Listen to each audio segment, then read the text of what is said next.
अस्सलाम वालेकुम students, welcome back to my YouTube channel. आज के लेक्चर में हम डिस्कस करेंगे मल्टीप्लिकेटिव इन्वर्स कि किसी मैट्रिक्स का मल्टीप्लिकेटिव इन्वर्स किस तरह से फाइंड करते हैं।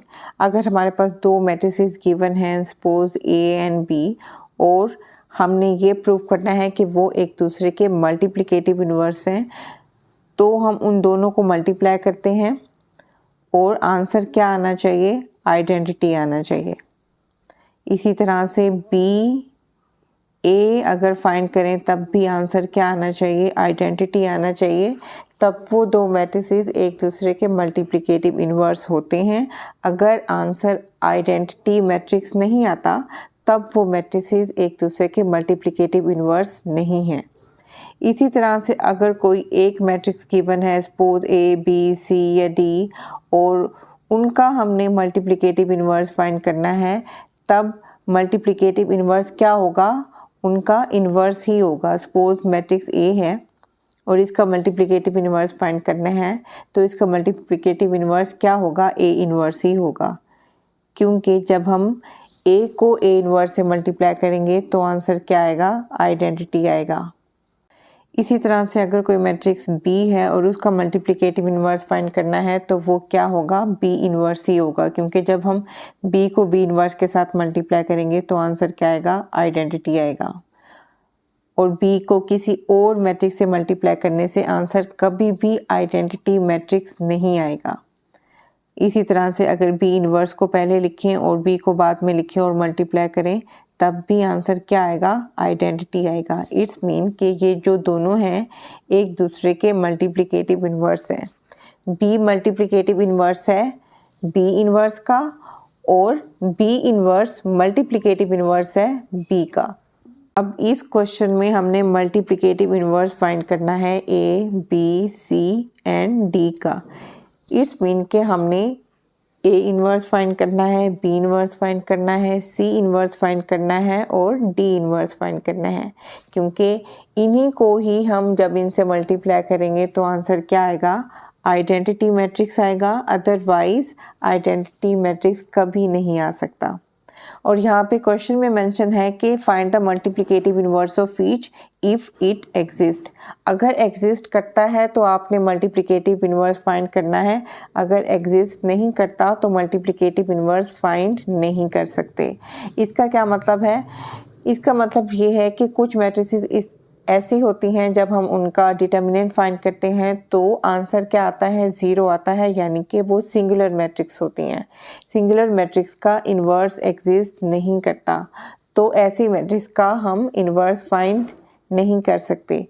तो उनके अलावा बाकी जितने भी मैट्रिसेस हैं उनका हम इन्वर्स फाइंड कर सकते हैं, जिनका डिटर्मिनेंट नॉन सिंगुलर आता है, यानी कि ज़ीरो नहीं आता। ठीक है। अब सबसे पहले हम मैट्रिक्स ए का डिटर्मिनेंट फाइंड करते हैं, फिर उसका एडजॉइंट फाइंड करेंगे और फिर फॉर्मूले में पुट करके हमने ए इन्वर्स फाइंड करना है। जिसका भी हमने डिटर्मिनेंट फाइंड करना होता है ना, तो उसको पहले हम मॉड में लिखते हैं। यहाँ पे भी हमने इसको मॉड में लिख लिया पहले, फिर हमने उसको क्रॉस मल्टीप्लाई करना होता है। -1 को 0 के साथ मल्टीप्लाई करेंगे, -1 मल्टीप्लाई 0, फिर हमने माइनस का साइन यूज़ करना होता है, और 3 को 2 के साथ मल्टीप्लाई करना है, 3 मल्टीप्लाई 2। -1 को जब 0 के साथ मल्टीप्लाई करेंगे तो क्या आएगा? 0 -3 टू द 6, तो आंसर क्या आएगा? -6 डज नॉट इक्वल टू 0। ए का डिटर्मिनेंट 0 के इक्वल नहीं है। इट्स मीन कि ए नॉन सिंगुलर मैट्रिक्स है, और हम नॉन सिंगुलर मैट्रिक्स का ही इन्वर्स फाइंड कर सकते हैं। अगर यहाँ पे डिटर्मिनेंट 0 के इक्वल आता तब हम उसका इन्वर्स फाइंड नहीं कर सकते थे। जब उसका इन्वर्स नहीं फाइंड कर सकते थे तो उसका मल्टीप्लिकेटिव इन्वर्स भी फाइंड नहीं किया जा सकता। अब मैट्रिक्स ए का एडजॉइंट फाइंड करते हैं। एडजॉइंट किस तरह से फाइंड करते हैं? ये जो दोनों नंबर्स हैं ना, इनकी प्लेस चेंज करनी है। यहाँ पे लिखेंगे 0 और यहाँ पे लिखेंगे -1। ये जो दो नंबर्स हैं ना, इनको हमने एज इट इज़ ही लिखना है और इनके साइन चेंज करने हैं। 3 है तो हमने यहाँ पे 3 ही लिखना है और यहाँ पे 2 है तो हमने 2 ही लिखना है। यहाँ पे 3 प्लस का है तो हमने -3 लिखना है और यहाँ पे 2 प्लस का है तो हमने -2 लिखना है। इट्स मीन के इन दोनों नंबर्स की प्लेस चेंज नहीं करनी होती, सिर्फ इनके साइंस चेंज करने होते हैं। अब हम डिटर्मिनेंट और एडजॉइंट की वैल्यू को फॉर्मूले में पुट करेंगे, क्योंकि हम ए इनवर्स फाइंड कर रहे हैं ना, तो ए इनवर्स का क्या फार्मूला है, 1/a mod multiply adjoint A. अब हमने एडजॉइंट और डिटर्मिनेंट की वैल्यू पुट कर दी है। नेक्स्ट स्टेप में हमने क्या करना है, -1/6 को इस मैट्रिक्स के अंदर हर एलिमेंट के साथ मल्टीप्लाई करना है। जब 0 के साथ मल्टीप्लाई करेंगे ना तो ये 0 हो जाएगा। जब -2 के साथ मल्टीप्लाई करेंगे तो क्या आएगा, -2 अपॉन -6। -3 के साथ जब मल्टीप्लाई करेंगे तो -3/-6 आएगा। जब -1 के साथ मल्टीप्लाई करेंगे तो -1 डिवाइडेड बाय -6 आएगा।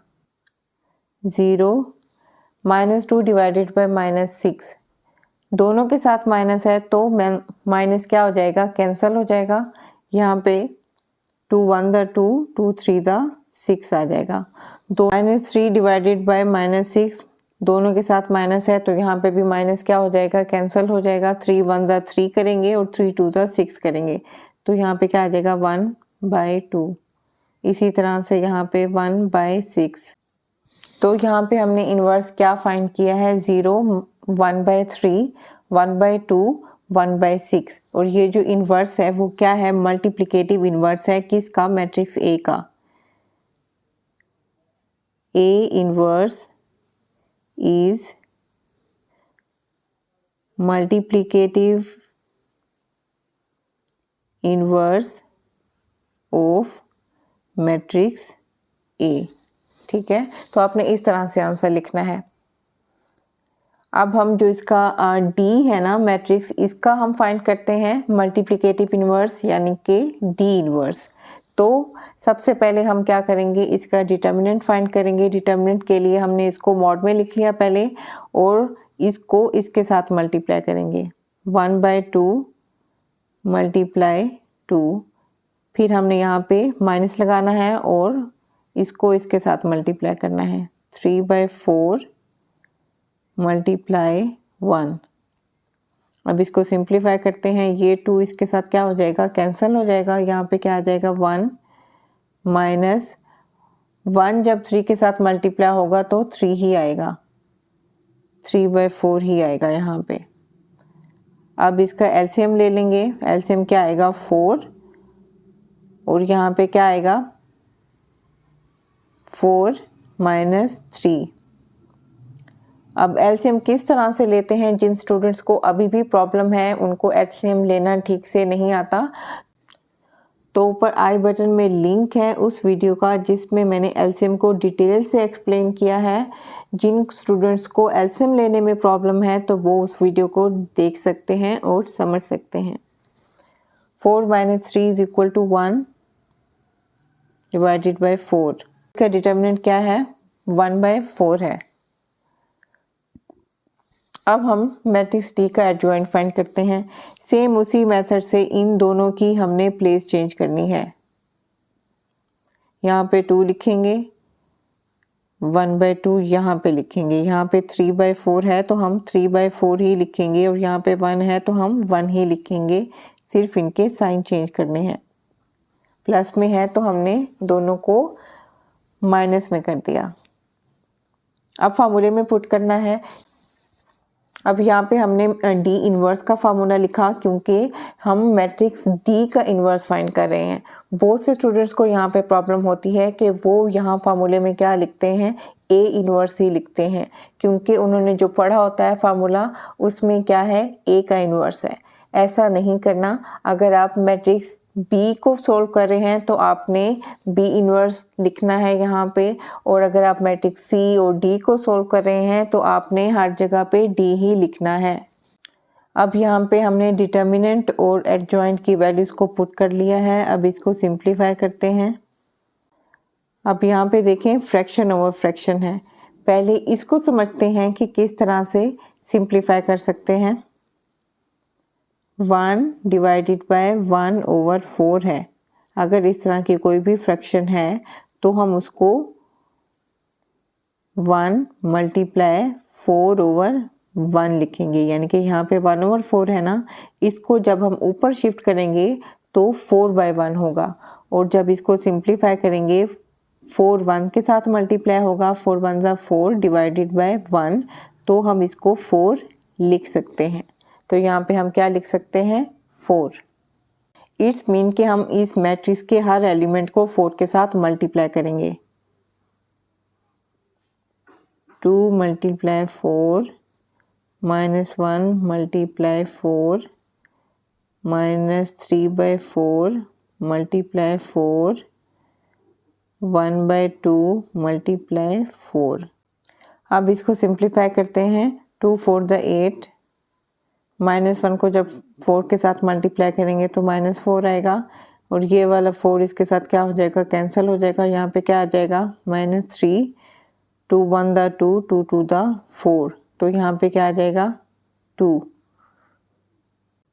अब हमने डी इनवर्स फाइंड कर लिया है। इट्स मीन कि जो मैट्रिक्स डी है उसका मल्टीप्लिकेटिव इनवर्स फाइंड कर लिया है। जो मैट्रिक्स बी और सी है इनके मल्टीप्लिकेटिव इनवर्स यानी कि इनके इनवर्स आपने खुद से फाइंड करने हैं। अगर इनमें आपको कोई भी प्रॉब्लम होती है तो आप कमेंट बॉक्स में मुझसे पूछ सकते हैं। आई होप आपको ये लेक्चर अच्छे से समझ में आया होगा। अगर आपने चैनल को सब्सक्राइब नहीं किया है तो चैनल को सब्सक्राइब कीजिए, वीडियो को लाइक कीजिए और फ्रेंड्स में शेयर कीजिए। Thanks for watching the video.